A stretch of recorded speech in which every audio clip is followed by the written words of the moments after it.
Thank you. Hello. So as Alicia mentioned, my name is Therien. I'm with Yellowstone-Teton Clean Cities.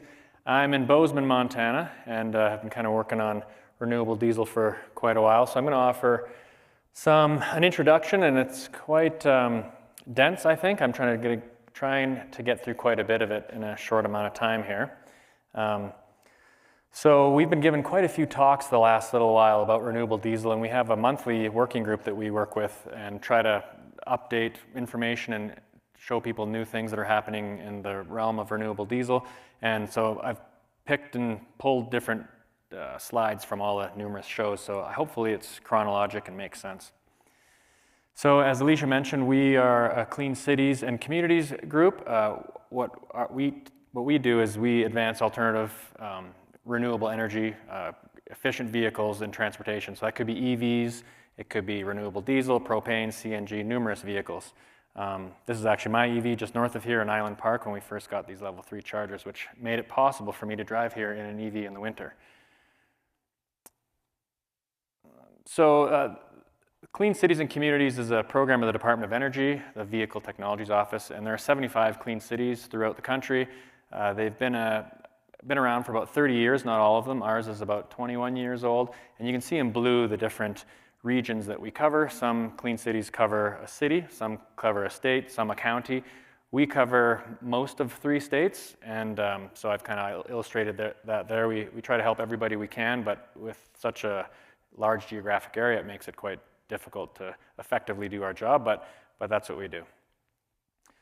So I guess what I would say in this, if you are in any of these states and you want to learn more about renewable diesel or other fuels, you can reach out to your clean cities. This just illustrates what we do and have done for many years. It's not always been EVs. It hasn't been renewable diesel. In fact, renewable diesel is fairly new. But you can see the breakdown of the different fuels and vehicle technologies we help with over the last 3 decades, really. So today I'm going to talk about renewable diesel. I'll try and describe quickly what it is, some of the properties, the chemical composition of renewable diesel, the combustion, which is related to the emissions, and how it's produced, and then a little bit about the use and maintenance savings that can be seen from its use, and then just quickly the availability and the cost. So renewable diesel, which is also sometimes called hydrotreated vegetable oil in Europe, it's almost always called HVO. Some of the ski industries in the US might call it that, but in the US it's referred to as renewable diesel. It's made from fats, oils, such as soybean and used cooking oil. It's chemically equivalent to petroleum diesel, but it's much cleaner.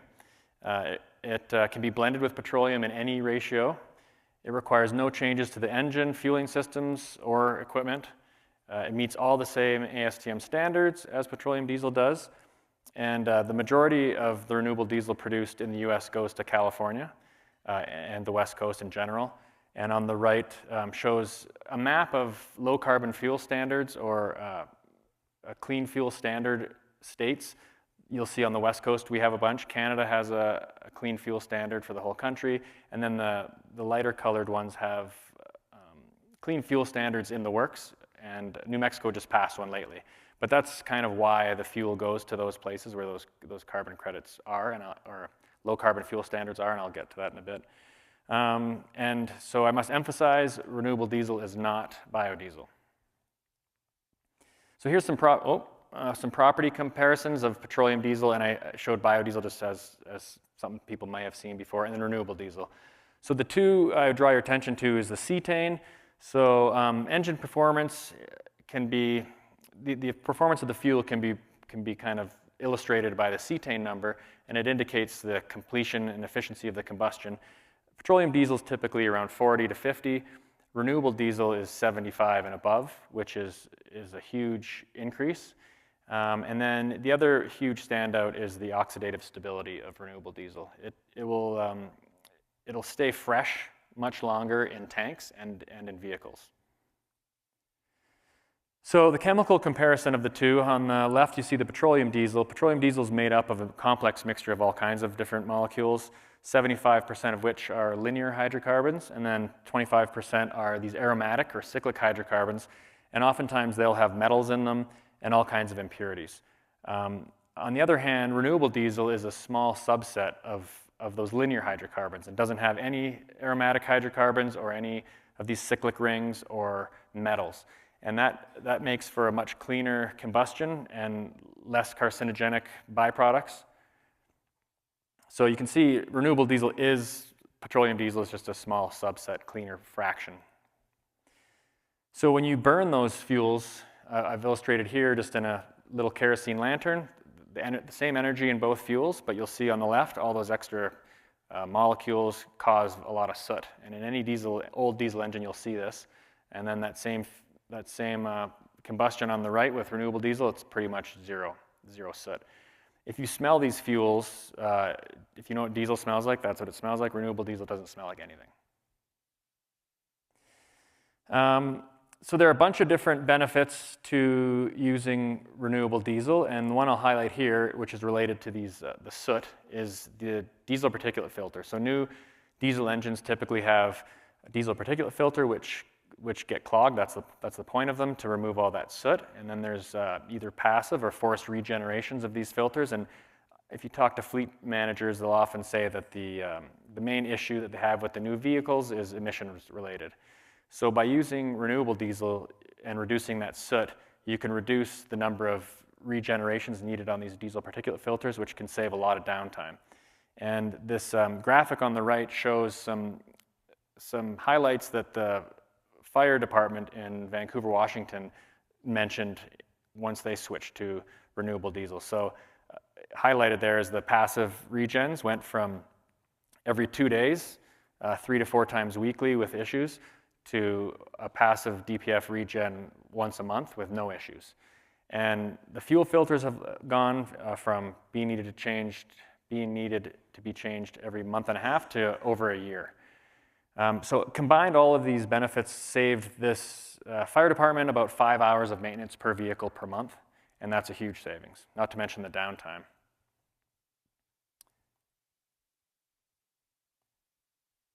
It doesn't want to move forward. Oh, there we go. So the emissions, this is one of the environmental benefits that sometimes we don't lead with that typically in Montana and Wyoming. We don't lead with the environmental benefits, we lead with the performance benefits. But the emissions and environmental benefits are huge. So the main selling point from this perspective is that renewable diesel's emissions, life cycle emissions, are 75% less than petroleum diesel. On the left is California Air Resources report showing the different steps in the refinement of both petroleum and renewable diesels. And you can see that there's some overlap. There's higher energies associated with certain steps, but in the end, it's 75% less for carbon emissions for renewable diesel. On the right is Neste's graph that they do. They are one of the pioneers for renewable diesel, and they claim 90% reduction in carbon emissions. And it really fluctuates depending on the source of the oils and where the fuel is made and where it's used. In addition to this just carbon reduction, you also have lower levels of fine particulate, lower levels of nitrous oxides, not only reduced levels of polyaromatic hydrocarbons, but essentially zero because there is none in the fuel.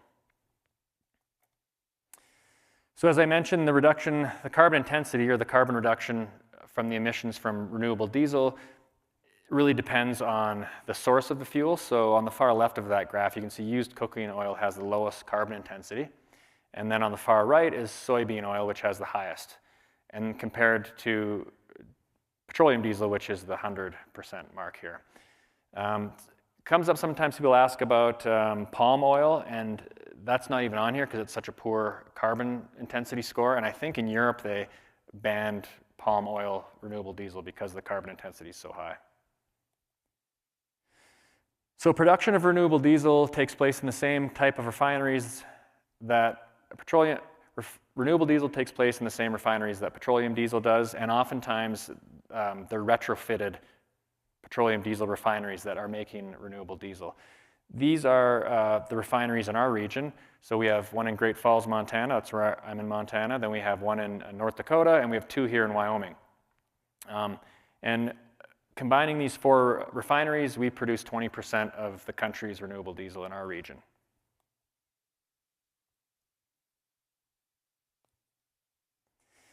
Production continues to increase, and it was projected, this was a couple years ago, and it was projected to double by 2025, and we're pretty much on track, so this graph stands. We're seeing new refineries being planned, new refineries being built.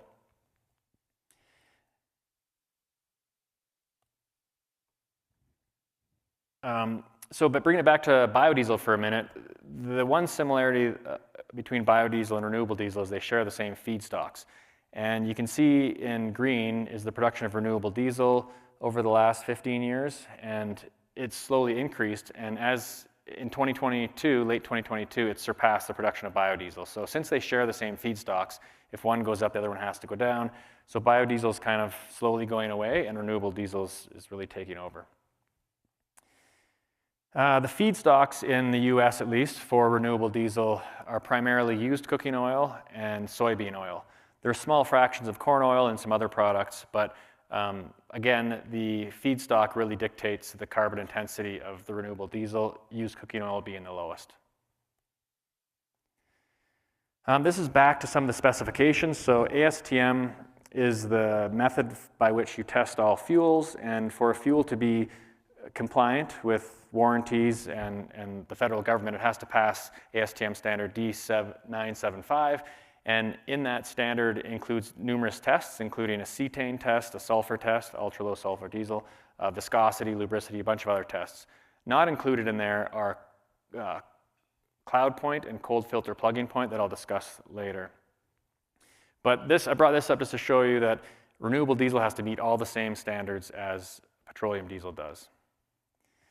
One thing when looking at renewable diesel as a product for your fleet or for whoever is to make sure that the fuel distributor you're working with offers some analysis to show you what the fuel actually is. It varies depending on the refinery from which it came.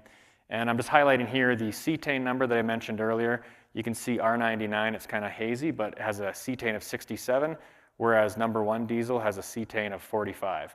So you can put additives that I'll show in a minute, but you'll never get to 67 even with additives. Another Marathon of North Dakota has this generic list of the properties of their fuel, and they say their cetane's above 70, which is quite high. So as I mentioned, cetane booster is one way to bring your cetane number up for petroleum products. So when you add a cetane booster to R0 or a petroleum product, you can boost it by 2 or 3 points.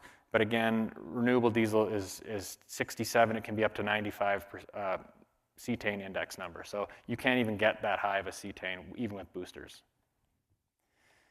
So as I mentioned, the ASTM standards for cloud point and cold filter plugging point aren't part of the requirement, but they are something that you need to measure depending on the climate, especially for a ski town. If it's cold, this is a very important consideration.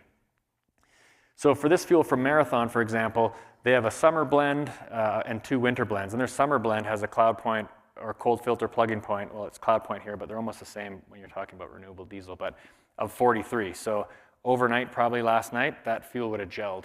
And that's not something you want to deal with, so you have to make sure you are getting the fuel you expect and that it'll perform the way you want. This analysis shows a different fuel, a winter spec fuel that has a cold filter plugging point of -6, so this fuel will be much better. And you compare that to the cold filter plugging point of number 1 diesel is -31. So you blend them as you see fit to perform in the temperatures you need. This graph is that same previous table, but shown graphically, and you can see red is the blended renewable diesel, so far right is 100% renewable diesel, and far left is 0% or number 1 diesel. And you can see with at a 5% blend, the cold properties are really, really good. And the black dot there is number 1 diesel, and then number 1 diesel with a cold flow winter additive, which drops that temperature down quite a bit. But just 5% renewable diesel in this blend actually performs better than an additive. And when you look at the dosing ratios and the price per degree improvement in cold weather operability, renewable diesel performs better, even at just 5%. That's not to say that it'll perform better at 100%. You need to look at the different numbers and have it tested. We had a talk earlier, maybe 2 years ago now, with Prenoth, who's been using, or in their equipment in Europe has been using hydrotreated vegetable oil or renewable diesel for years. There are 6 big ski resorts there that have been using it for close to a decade now. And so this is the results they shared from this group of 6 ski hills. So on the far left, I can't really see what year that is, like 2017 or something. The red bar is the amount of renewable diesel. The gray bar is the petroleum diesel fraction, and the dark purple is the emissions, the carbon emissions. And every year they increase their ratio of renewable to petroleum, so you can see the red bar going up and the gray bar going down. And simultaneously, their carbon emissions have gone down. So you can see the direct correlation. Piston Bully, the other main manufacturer of snow groomers, this is on their main page. It shows that they're advocating for HVO or petroleum or renewable diesel. So they have their numbers in Europe, 90% less CO2. With the National Ski Area Association, we gave 2 talks this summer to different ski areas that were interested. And from that, we were showing some of the ski resorts regionally and across the country that have been using renewable diesel. So as Steve Parker will talk to shortly, they've been using renewable diesel. They used 20%. I think it went up and down depending on the temperature. The Summit at Snoqualmie used 100%, or R99. They're kind of used interchangeably. They used that fuel all winter last year with 0 issues. Cypress Mountain, Big Sky here in Montana has been using it all summer, and they plan to use a lower blend this coming winter. And Bogus Basin in Idaho and Palisades, Tahoe, they also used renewable diesel. Idaho Lab, which is just over the pass here, has been using it for years, and they have 90 motor coaches. They're the Department of Energy's largest fleet, and they burn 374,000 gallons of diesel every year just commuting people out to the desert. And so they asked us to show what it would look like if they added a little more renewable diesel to their portfolio. And so they were using 100% all summer and none in the winter. So it averaged out to be about R44 was the average blend. And you can see the emissions reductions by doing that. We're about 34% in carbon emissions reductions. And if you compare that to an electric bus, which they also have an electric coach, you can see that by doing that, 44% renewable diesel is the equivalent of replacing 30 of those buses with electric buses. And we were showing if they went 10% more of renewable diesel, they could reduce their emissions another 7%. Another way to spin that is if in this fleet of 90 buses, if they used 1.5% renewable diesel in all of this fleet, it'd be the equivalent of 1 electric bus. And the cost of doing that is like a penny a gallon, and an electric bus is a lot. So that's one way to look at it. Then quickly, I'll try and get through the maintenance savings. So this is sort of theoretical based on both what the Vancouver, Washington Fire Department saw and a paper put out by NREL showing 100,000-mile evaluation of transit buses using bio and petroleum diesel. So there's savings in your fuel filter changes, but the big one is just that 5 hours of maintenance every month. With your mechanic rate, that can be about $8,000 a year in maintenance savings by using renewable diesel. And then this graph kind of shows if you used 100% what the savings could be, and if you used 5% what the savings could be, but you can see the savings often, or in this case, always outweigh the premium you might pay. There's a slight premium for the fuel. Around here, it's about 50 cents more a gallon, but the savings, maintenance savings far outweigh the premium you may pay for that fuel. So nearing the end here, these are prices that I've found around the country. It's not available throughout the country at retail. You can order it in bulk anywhere, but you're just going to pay a lot for that transportation. But the prices range from on par on the West Coast to over $1 a gallon premium in Montana. And a lot of that's dictated by the low carbon fuel standards. These are credits on the West Coast that offer a premium to fuel producers, so they typically sell their fuel there. And we have to meet that premium. And on the top right, you can see that the value of those credits have gone down lately, and that's made the fuel here more affordable because we're not having to pay such a high premium. And then the bottom right just shows the price of petroleum diesel with renewable diesel in California, and you can see forever it's been at parity. Sometimes it's less, sometimes it's more. So it's a no-brainer for them because the price is the same and it's a better fuel, but up here you have to weigh in the premium you might pay. So I guess to wrap up, I just want to say that renewable diesel can work in all diesel equipment, whether it's a heater, a generator, a truck, a bus, anything. It works fine. It's the same fuel. It's just a lot cleaner. And then sort of related is sustainable aviation fuel. It's the same product. It's just a smaller, a lighter fraction, but it's the same idea. And so, yeah, any vehicle can use it. It doesn't void any warranties. It's the same fuel. It's just a lot better. So that's it. So I'll invite up the panel. And these are people who have used the fuel and can speak to any issues they may have had and the benefits they've seen.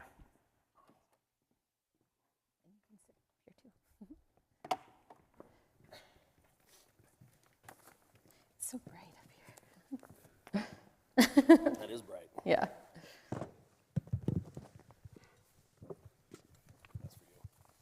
I'm mic'd up, I think. Oh, you can have that. I don't know how loud this is. Okay.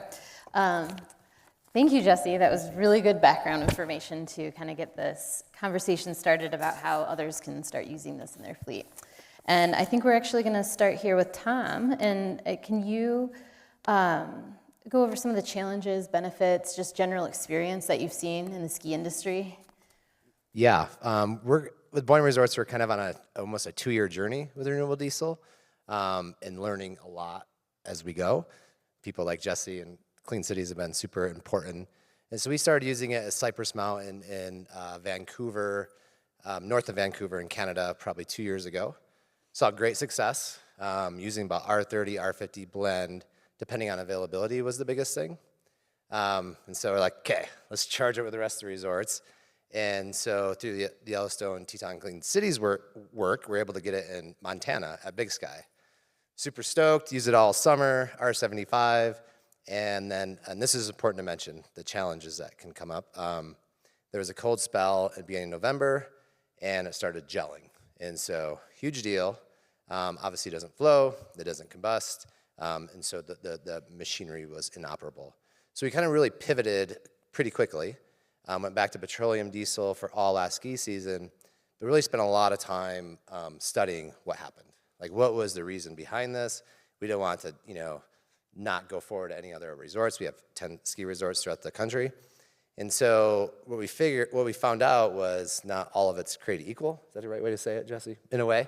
And so we're making sure we knew where it was coming from, how it was refined, what the cloud point was super critical. And so we pivoted and went to where it was available, and that was outside of Washington at the summit in Snoqualmie. And we're able to source R99 renewable diesel. We got it there, had a game plan. Okay, if we have a cold spell, this is what we're gonna do. We're gonna pivot. And so, there was a pretty big cold spell there in March of last year, colder than normal. And so kind of like blended it down to R75, and we had great success. And so it was super important to see that success and really being ready for it if there was a challenge, because if it gels, you're kind of in a struggle. But super fortunate, we use a Neste product, and Neste's been awesome to work with to make sure we exactly know what the carbon impact is. And so we're part of their carbon tracking pilot that really lays out in Jesse's slide where it has like all the pieces of the carbon impact. That's super important for us to know.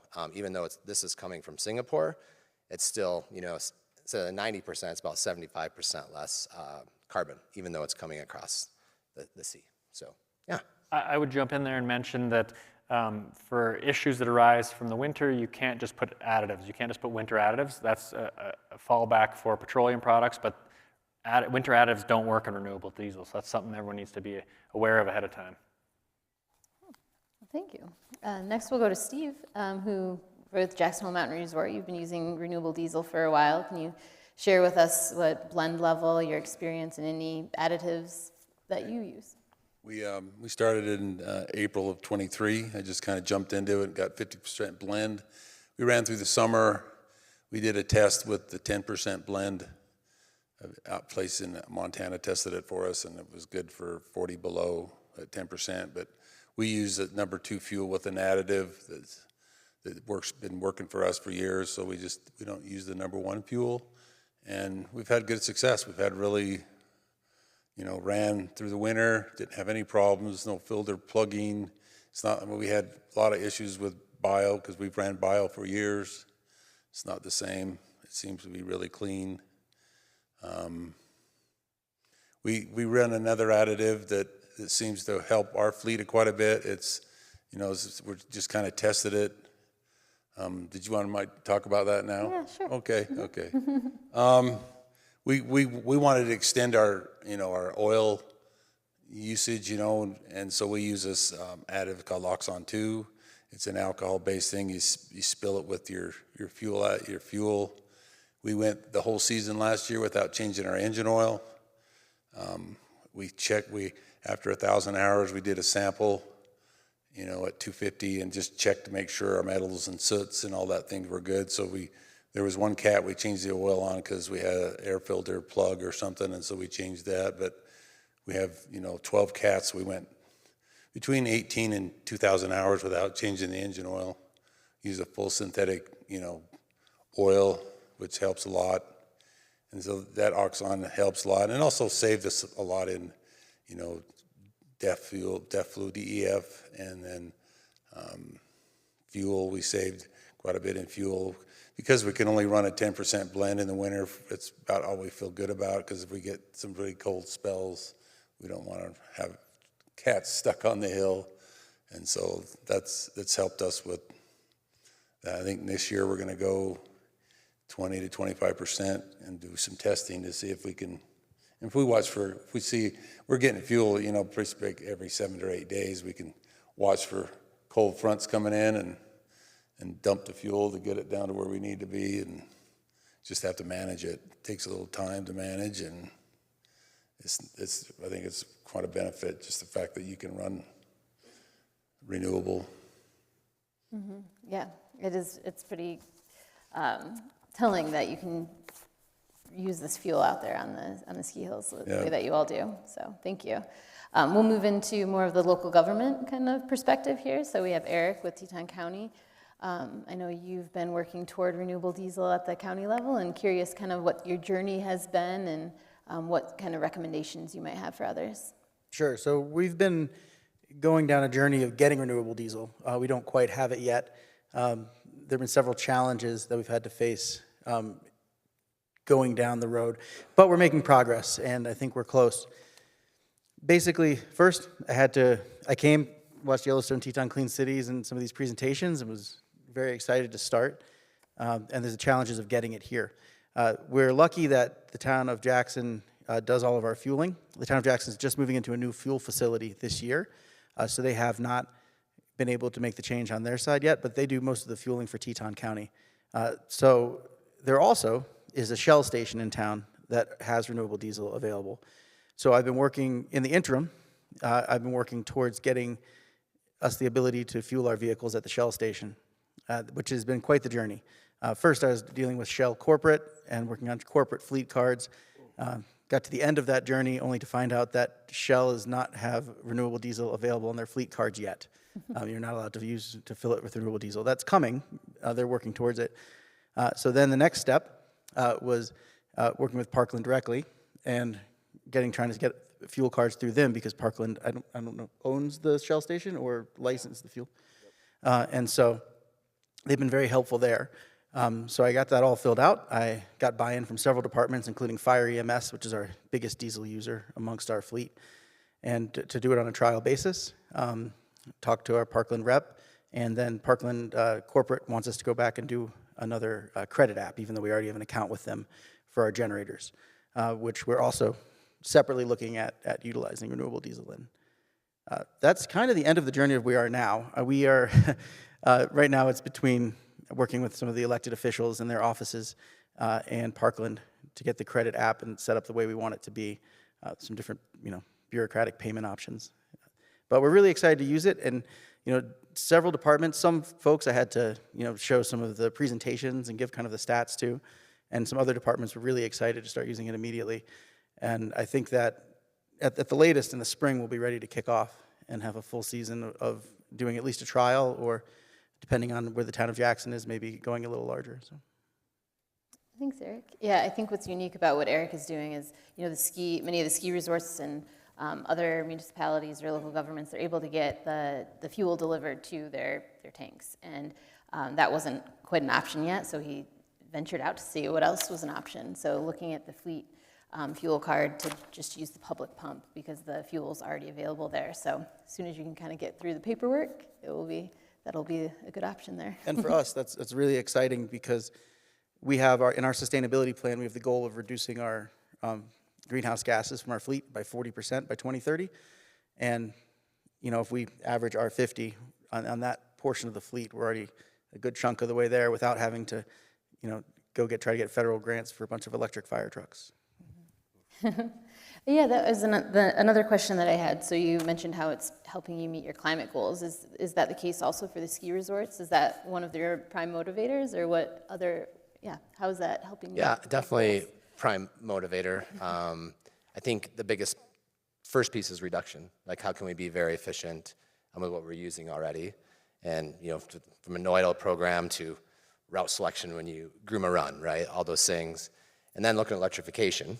I don't see snowcats being readily available full electric by 2030. So the next step would be like, okay, what is a low carbon fuel source to use? And so going through all those kind of like reduction first, transition to electrification. Okay, we've done all that, so let's do this lower carbon fuel source. So yeah, very aligned with our net zero carbon goal. Yeah. Yeah, we're definitely looking into sustainability and reducing and that's why I want to increase the renewable numbers, especially in the summer if we can. It's just hard to manage because, we don't use as much fuel in the summer, and so you have to blend it down, and that's kind of the struggle. I wish I could use renewable in our pickups and stuff. We have a few diesels in our fleet, but we have such a small on-road tank that it's hard to get the retailer to deliver it to me. Maybe I can talk to Conrad about giving me 300 gallons of renewable, which is about as big as my tank is, about 450 gallons. So maybe one day we'll upgrade that tank to make it worthwhile to drop in sync, but maybe we're gonna have to start fueling our trucks in town, just like you guys, like the county does. It's something we can do. And I like that, Tom, you mentioned the electric portion, because right now electric vehicle options are widely available for light duty, but these harder to electrify vehicles, medium and heavy duty, that renewable diesel really is like what you can do at this moment until we get to that point where maybe electrification is the opportunity there, or maybe we continue down this road. So. Now we'll transition over to speaking with our fuel providers. Oh, gotcha. So I'm happy to have Bo here with Parkland. So what if a fleet is interested in procuring renewable diesel and having it delivered, what does that look like kind of contractually, and also what does it look like physically? Do they need to do anything to their tanks? So how does that look? How does that work? Okay, so if you have existing tanks, the nice thing about renewable diesel, it will blend with what's already in there. If you don't have tanks, we can get you set up with those. We just need to get that dialed in. The fuel cards and the billing, I apologize, that's just been a nightmare, but I'll take that back. I didn't think this would turn into a roast quite yet. But no, it's really simple. It's not complicated. Everything that biodiesel has a bad rap for, it's not like renewable diesel doesn't have that. Renewable diesel has extremely the opposite of that. So it's really easy to transfer things over and to move things over, whether it be from B5, B20, 5% bio, 20% bio, to move that over to a 50-50 blend to a 99%. You want to draw those tanks down as much as you can. That way you get the benefit of it, but especially in the summertime, draw them down, and then move that over to renewable. And then what about kind of contractually? Like, what does that look like? Do they need to change anything on like a bid sheet or the contract they have with you to get their fuel delivered? No, right now, it's kind of a specialty type item. Not as bad. For instance, or example, we have a lot of race and high performance gas racetracks and drag strips over there in Boise, and we have a 110 leaded, off-road only, race only pump right across from our R99 pump. So it's even easier right now to deliver in bulk to customers R99 renewable than it is 110 leaded high octane race gas. It's fun to run in your dirt bikes, but it's not too fun to try to distribute. I think that's the answer I'm always telling people is it's easy, you can do it tomorrow. Just say you want it tomorrow and you'll have it tomorrow. It's not a complicated thing. Just say, I'd like some renewable diesel, and then you'll have some. You guys have a bulk tank in Idaho Falls too, right? So Yeah, so we have a bulk tank in Idaho Falls. With petroleum diesel, we have, I think, 3.5 million gallons of storage in Idaho Falls. Similar setup in Jerome, which is in the middle of the state. And then over on the, just a little west of Boise, we have 4 million gallons there. And from a sales perspective, I'm really pushing, let's take one of those million-gallon tanks and start taking the petroleum out of there and move the R99 in there. The problem with Idaho and southern Idaho, which kind of affects this area, is we're the last dog at the bowl. The pipeline ends in Boise, and whatever's left is kind of what we get. So we have to rail in more diesel than we pick up from the pipeline out of Salt Lake. It was just built, you know, nobody expected Boise to blow up like it did, as I'm complaining to the Montana guys about that. Well, and then another thing that we worked on here with you is getting that renewable diesel at the Shell station here in Jackson. Jesse worked and got the renewable diesel through you all in Belgrade, and there's another station in Idaho. And so with the ones here in Jackson and in Montana, we recognized they had previously been used for biodiesel. So if there's anybody out there that maybe it could be a better fit for them to fuel publicly than to get it delivered to them, what do you have any recommendations on working with any of the gas stations or things in their area to get that? The local gas stations that we have renewable in, it's set up very similar just to regular diesel. There's nothing you need to do to change over your equipment or your pickup or whatnot. We're going to have those stations already set up with a good winter blend that we've tested. A lot of your slides, I appreciate the shout out had in the bottom right hand corner, what we got back from our labs as far as what the gel points were, what the cloud points were, and with the different percentages. Parkland also owns a pretty good sized refinery out of Canada that makes a really, really good number 2 diesel. We want to get away from cutting the renewable with that to avoid the gelling, which it sounds like Nesty's our best bet from what we've seen as well so far. But we want to get all the other refiners up to that standard that are doing the R99, so we don't have to cut that. We don't have to dilute the benefits of it. Well, I want to give Parkland some props because when we were interested in having the renewable diesel at the Shell station, we requested that, and it was very shortly after that the renewable diesel was in place of the bio, and that's super helpful for individuals as well as small businesses that want to go there and fuel and use that to reduce their emissions. So thank you for that. And then also, a few of you use renewable diesel in your personal vehicles. Anyone want to share on that? And then we'll do some Q&A after that. I've used it, but it just works. That's good. So I'll go first. I'll go for a second. Okay. Props. Yeah, brought props. Okay, did everybody get enough sprouts at lunch, or we need to go get some more sprouts? We good? Okay. Can anybody see this? No. Oh. Death before death. Okay. Now, I would like to say that means that it's really good to run old rigs that don't have a DEF system. It is. It's mechanically good. But this is from a company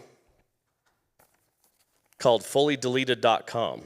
So why are we making a product that encourages the general public to modify their vehicles to deal with the issues that product causes?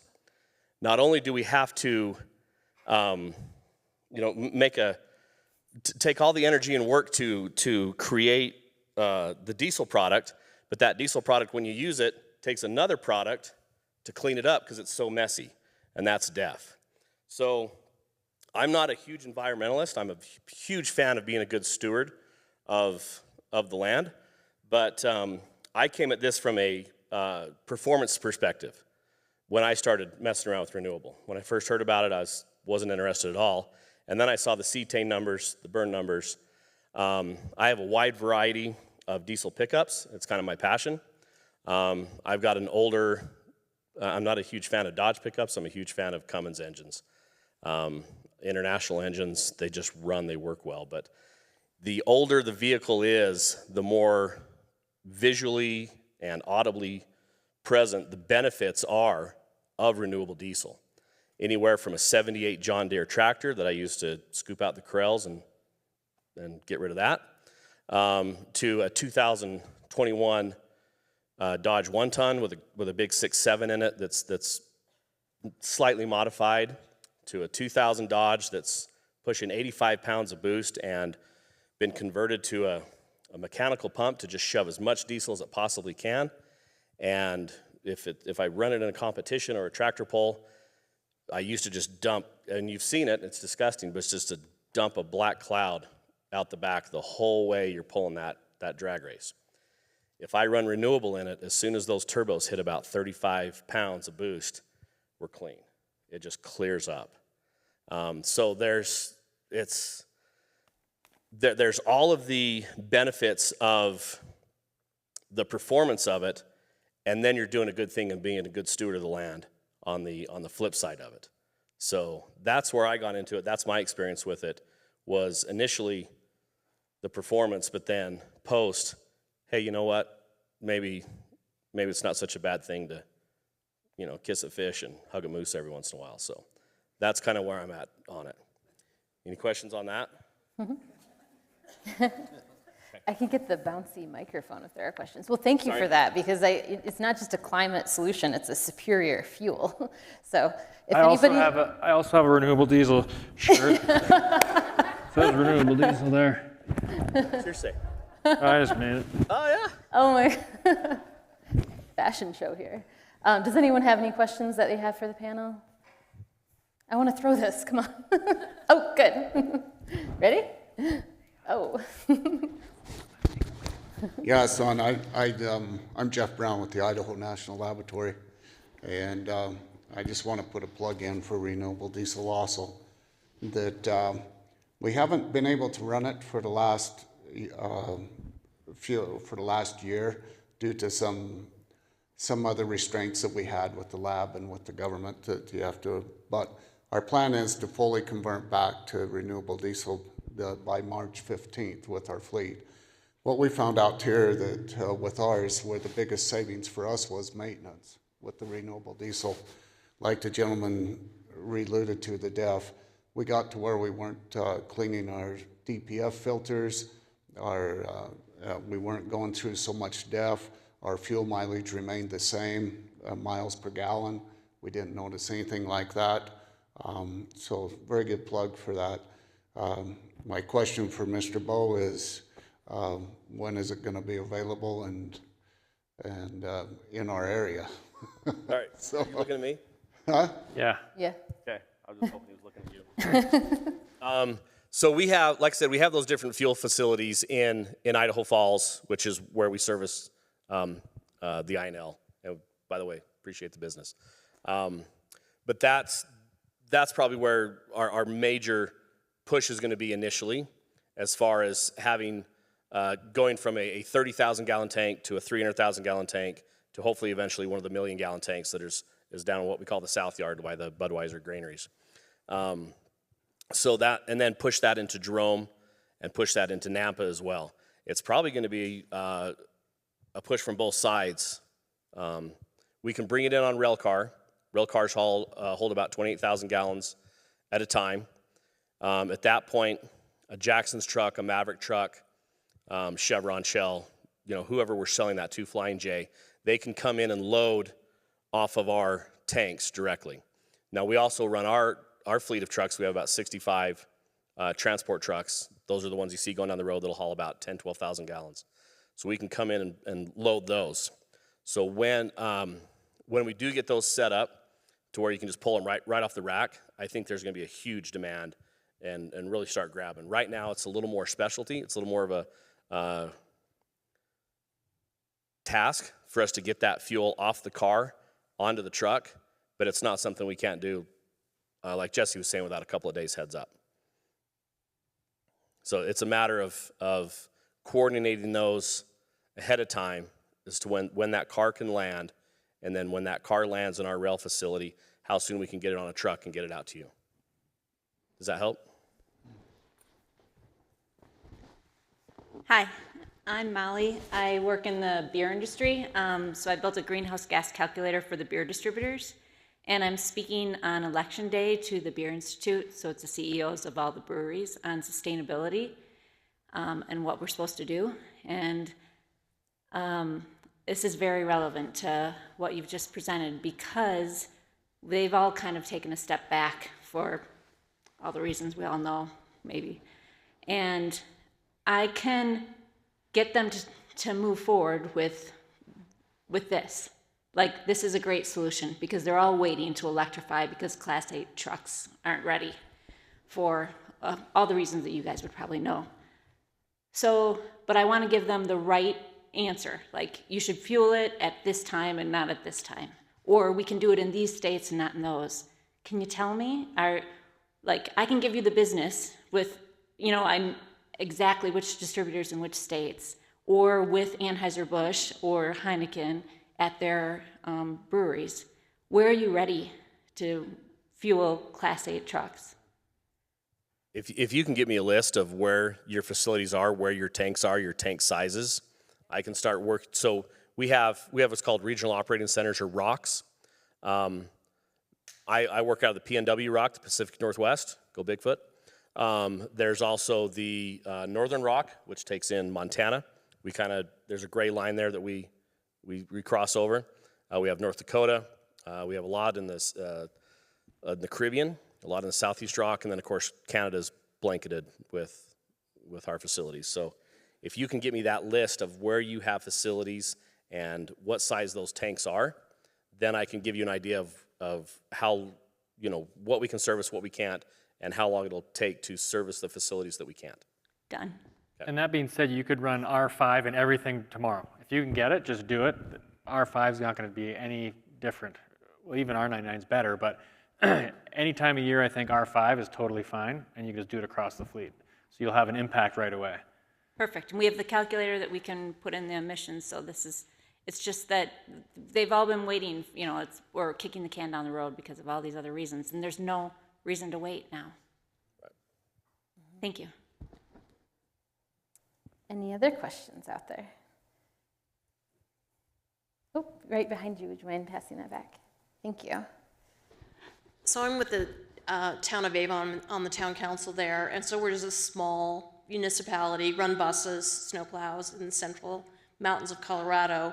So in order to get sort of this, to get you guys to deliver, for example, would we be need to collaborate with maybe Beaver Creek Ski Resort so that their tank is buying R5 so we can buy R5 for our buses? Or like, how do we start? Or how do I get my fleet guy to start? Okay, so right now in Oregon, where I'm out of the that's my home office.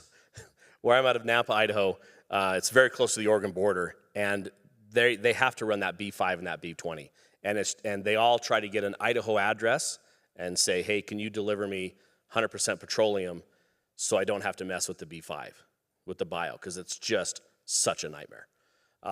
And we can't do that, obviously.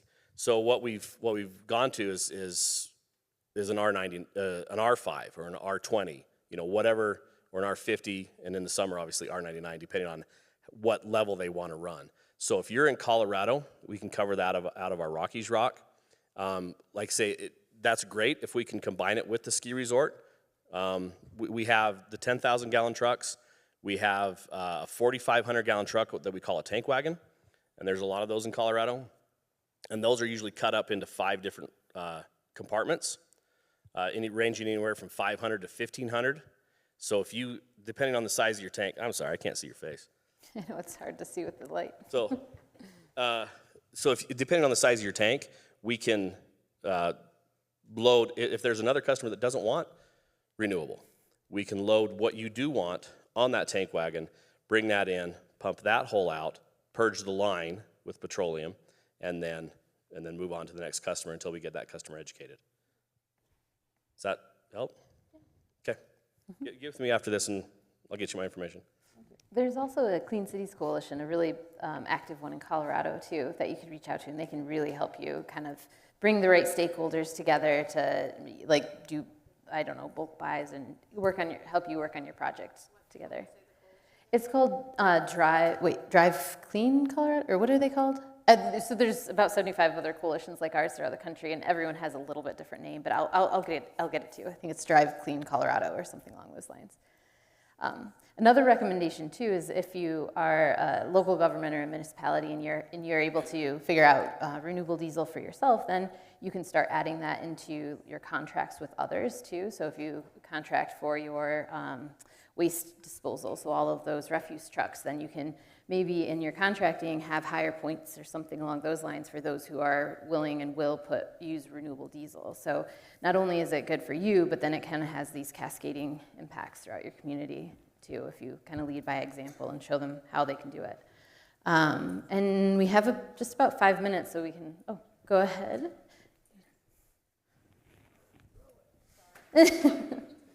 Hey, Fritz Bracci with Vail Resorts, so know the Avon folks a little bit, and it was funny, I was actually texting with Paul, our transportation guy at Beaver Creek, about buses from your slide, Jesse. It was awesome on the 1.5% equals an electric bus. That was amazing.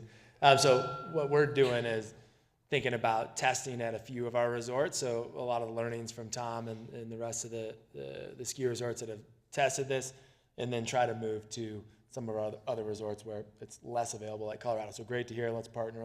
Let's talk on that.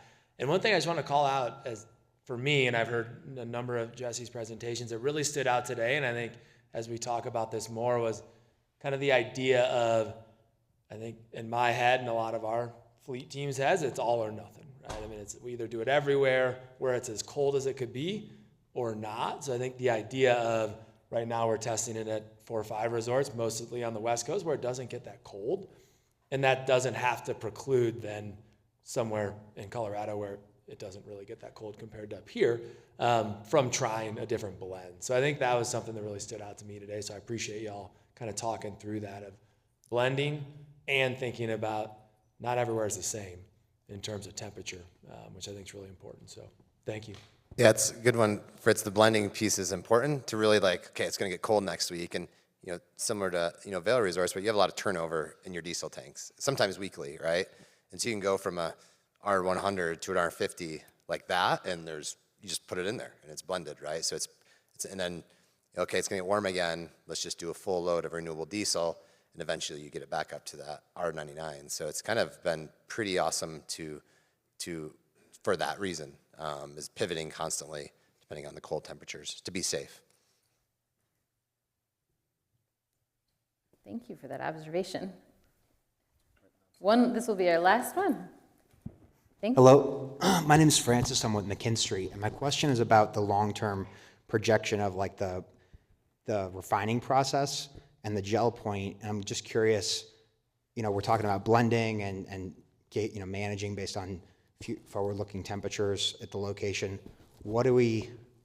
Is there an advancement of technology or process that may end up alleviating that need to manage, constantly in cold weather environments to prevent gelling? Yeah. They can make renewable diesel that's good to -40. They can do it. But the market is California. There's no incentive for them to make a product because the yield goes down a little bit when they make a colder weather product. They get a little bit less yield. So financially, it makes no sense. I think that's the main reason. Neste, headquartered in Finland, does the best product. They're trying to get it more cold weather. But again, there's no need because it's almost all used in California. That being said, the vegetable oil and cooking oil as a feedstock, that's what we use now, but projections even from Neste are to use wood pulp. That's where the next huge increase will be, 10-fold more. We can't sustain with oils indefinitely, so there are new technologies. It takes a different refinery, a slightly different technology, but I think that's where it's going, and that... It's more about the pricing model and the technology is still nascent and it's not fully developed. But they can make renewable diesel out of garbage, municipal waste. There's a bunch of different avenues they can do, but that technology is not fully in use yet. But they can do it. SAF, sustainable aviation fuel, that is diesel, and it works great to really cold temperatures. But the value is way greater for SAF. You're not going to use it for a diesel truck. Thank you. Great. Well, thank you so much to our panelists for being here and talking through all of this, and thank you all for being here and learning about this and hopefully implementing it soon. But feel free to reach out to any of us to kind of get your projects going and get this out in the world. Thank you all.